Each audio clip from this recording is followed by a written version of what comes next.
చెరలో ఉన్నాడు. కానీ ఇర్మియా ఇంకా ఇజ్రాయెల్ యెరూషలేం దగ్గర ఉన్నాడు. ఇప్పుడు యెరూషలేం వారికి బోధించేది ఎవరు? సరిగ్గా చెప్పండి. ఇర్మియా. బయట ఉన్న వారికి బోధించేది ఎవరు? ఇంకా ఇజ్రాయెల్ ప్రజల్లో యెరూషలేంలో ఉన్న వారికి బోధించేది ఎవరు? ఇర్మియా.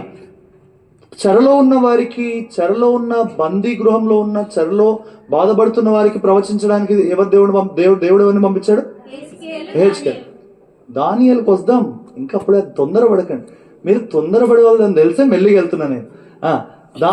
ఇర్మియా అక్కడ ఉన్నాడు. ఎక్కడ? చెరకు బయట.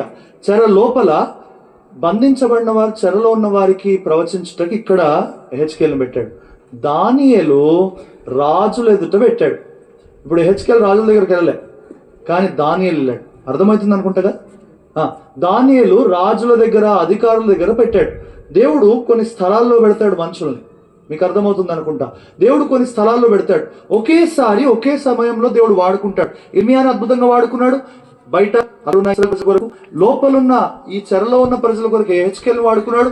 పైన అధికారులు, జ్ఞానులు, ఇలాంటి రాజులు, అధిపతులు, వీళ్ళందరి కొరకు ఎవరిని వాడుకున్నాడు? దానియేలు. మనకు తెలుసు దానియేలు కూడా ఈ బండ సందులు లేకపోతే బద్దలైన సందులో నిలిచినవాడు. ఈ జ్ఞానులందరూ చనిపోయేటప్పుడు ఒక్కడొచ్చాడు, నా ఒక్కరోజు టైం ఇస్తావా? ఎవరిని? రాజుగాని. అర్థమవుతుంది అనుకుంటాగా. నేను కొంచెం మీకు వాక్యం తెలుసని మీద చెప్తుంటే వెళ్తున్నా. నాకు కొంచెం టైం ఇస్తావా? ఏం చంపకు, నేను ఒక్క రోజు లోపల నీకు దీని కలభావము చెప్తానని చెప్పాడు. ఈ దానియేలు ఎలాంటి వాడో, ఇర్మియా ఎలాంటి వాడో, యెహెజ్కేలు అలాంటి వాడు. దేవుడు వివిధమైన స్థలాల్లో వివిధమైన ప్రజల్ని వివిధమైన రూపాలుగా వాడుకుంటాడు. అందరూ ఒకలాగా వాడబడక్కర్లేదు. వాళ్ళు ఎక్కువ వాడబడుతున్న తక్కువ. అబ్బా దానియేలు పైన ఉన్నాడు, నేను చూడు ఇక్కడంతా సరిగ్గా భోజనం కూడా లేని వాళ్ళ దగ్గర పనిచేస్తున్నా అనుకోలేదు. ఈ యెహెజ్కేలు, దానియేలు చూడు చెరలో ఉన్నారు, వాళ్ళు సంతోషంగా ఆనందంగా ఉంటుంటారు. నేను చూడు ఎంత కష్టపడుతున్నా జైల్లో ఉండి అని ఇర్మియా అనుకోలేదు. ఇర్మియా పరిచయం ఇర్మియాదే, యెహెజ్కేలు పరిచయం యెహెజ్కేల్దే, దానియేలు పరిచయం దానియేల్దే. గొప్ప విషయం ఏంటి తెలుసా?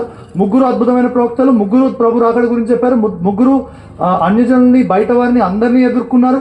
ముగ్గురు ప్రవచనాలు చేశారు. ముగ్గురు ప్రకటన గ్రంథానికి చాలా దగ్గరైన మాటలు రాశారు. అద్భుతమైన ప్రవక్తలు. ఈ ముగ్గురు సమకాలీకులు, ఒకే సమయంలో ఉన్నారు. ఈ ముగ్గురు గురించి చూడం, ఒకే ఒక వ్యక్తిని చూస్తున్నాం. ఎవరైనా యెహెజ్కేలు. ఈరోజు యెహెజ్కేలు దగ్గరే ఉన్నాం. అసలైతే ముగ్గురు గురించి చూద్దాం అనుకున్నాం, కానీ ప్రభు ఎందుకో అనుమతించలేదు. ముగ్గురు గురించి చూస్తుంటే బాగుండేది, కానీ ప్రభు యెహెజ్కేలుని ఎందుకో చూపిస్తా ఉన్నారు. ఈరోజు యెహెజ్కేలు గ్రంథంలో చూస్తాం. చూడండి, యెహెజ్కేలు గ్రంథం మొదటిది చూసాం. యెహెజ్కేలు బద్దలైన సందుల్లో నిలుచుటకు యోగ్యుడు ఎట్లా అయ్యాడు అంటే, మొదటిది ఏం చూశాడు? మొదటి అధ్యాయం మొత్తం దర్శనం